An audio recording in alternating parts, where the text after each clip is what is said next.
ஆச்சி மசாலா. எந்த சமையலும் ருசி தேடும் ரகசியம். 20 ரூபாய். ரொம்ப டயர்டா இருக்கு.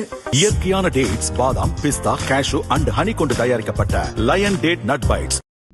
சட்டசபை தேர்தல் தோல்விக்கு பின் அதிமுகவில் பழனிசாமிக்கு எதிராகவும் தவேகாவுக்கு ஆதரவாகவும் முன்னாள் அமைச்சர்கள் சண்முகம், வேலுமணி ஆகியோர் அணி திரட்டினர். இதில் முன்னாள் அமைச்சர் சி. விஜயபாஸ்கர் முக்கிய பங்காற்றினார். ஆனால் தவேகா அமைச்சரவையில் இடம் கிடைக்காததால் வேலுமணி உள்ளிட்ட அதிமுக எம்எல்ஏக்கள் மீண்டும் பழனிசாமியை சந்தித்து சமாதானமாகினர். ஆனால் சண்முகம், விஜயபாஸ்கர் ஆகியோர் இன்னும் பழனிசாமியை சந்திக்கவில்லை.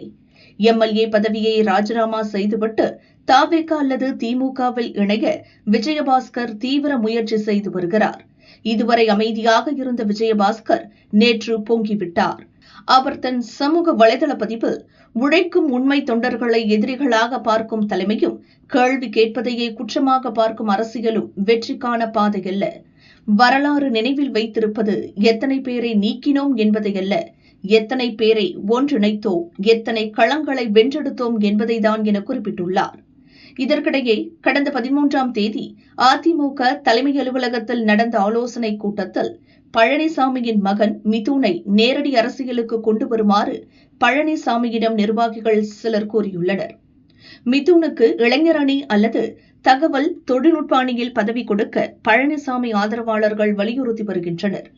இதற்கு எதிர்ப்பு தெரிவித்து அதிமுக ஐடி அணி செயலர் ராஜ் சத்யன் வெளியிட்ட அறிக்கையில், தேர்தல் பின்னடைவு, அதன் பின் நடந்த உட்கட்சி நிகழ்வுகள் எங்கள் உழைப்பை குறைத்து கொச்சைப்படுத்துவது என பல வழிகளை சுமந்து வருகிறோம். இந்த நேரத்திலும் கூட இதுபோன்ற தேவையற்ற விஷயங்கள் எங்கே பேசப்பட்டிருந்தாலும் தவறுதான் என தெரிவித்துள்ளார்.